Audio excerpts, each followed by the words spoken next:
অন্তর্বর্তীকালীন সরকারের প্রধান উপদেষ্টা ডক্টর মোহাম্মদ ইউনূস প্রবাসীদের কল্যাণে বেশ কিছু যুগান্তকারী পদক্ষেপ ও বিশেষ সুবিধার ঘোষণা দিয়েছেন।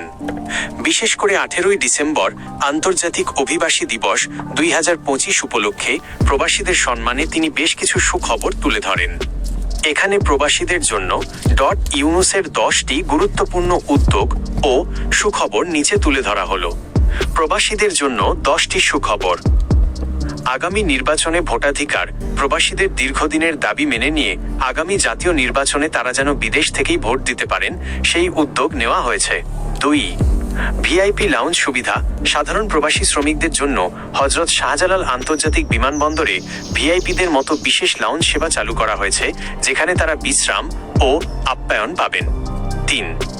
দালালমুক্ত বিদেশ যাত্রা। বিদেশে কর্মী পাঠানোর প্রক্রিয়ায় মধ্যস্বত্বভোগী বা দালালদের দৌরাত্ম্য বন্ধ করে একটি স্বচ্ছ ও ডিজিটাল সিস্টেম তৈরির নির্দেশ দেওয়া হয়েছে। 4. বিমা বিল ও চিকিৎসা সহায়তা। প্রবাসী কল্যাণ তহবিল থেকে মৃত প্রবাসীর পরিবারকে বিমার টাকা দ্রুত প্রদান এবং অসুস্থ প্রবাসীদের চিকিৎসার জন্য আর্থিক সহায়তার পরিমাণ বাড়ানো হয়েছে। 5. মেধাবী সন্তানদের শিক্ষাবৃত্তি। প্রবাসী কর্মীদের মেধাবী সন্তানদের জন্য উচ্চশিক্ষায় বিশেষ স্কলারশিপ বা শিক্ষাবৃত্তির ব্যবস্থা জোরদার করা হয়েছে। 6. বিমানবন্দরে হয়রানি বন্ধ। বিমানবন্দরে কাস্টমস বা ইমিগ্রেশন কর্মকর্তাদের আচরণে পরিবর্তন এবং প্রবাসীদের লাগেজ চুরির মতো হয়রানি বন্ধে কঠোর পদক্ষেপ নেওয়া হয়েছে। 7.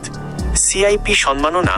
বৈদেশিক মুদ্রা পাঠিয়ে দেশের অর্থনীতিতে অবদান রাখায় বিপুল সংখ্যক প্রবাসীকে সিআইপি মর্যাদা ও সম্মাননা কার্ড দেওয়া হচ্ছে। 8. ফ্রি ওয়াইফাই ও টেলিফোন সেবা। বিমানবন্দরে নামার পর প্রবাসীরা যেন পরিবারের সাথে সাথে যোগাযোগ করতে পারেন সেজন্য ফ্রি টেলিফোন ও ওয়াইফাই ব্যবহারের সুযোগ চালু করা হয়েছে। 9. কম খরচে বিদেশ যাত্রা।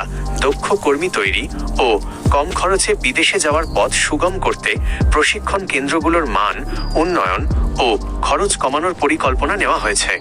10. 2.5% রেমিটেন্স প্রণোদনা বজায়।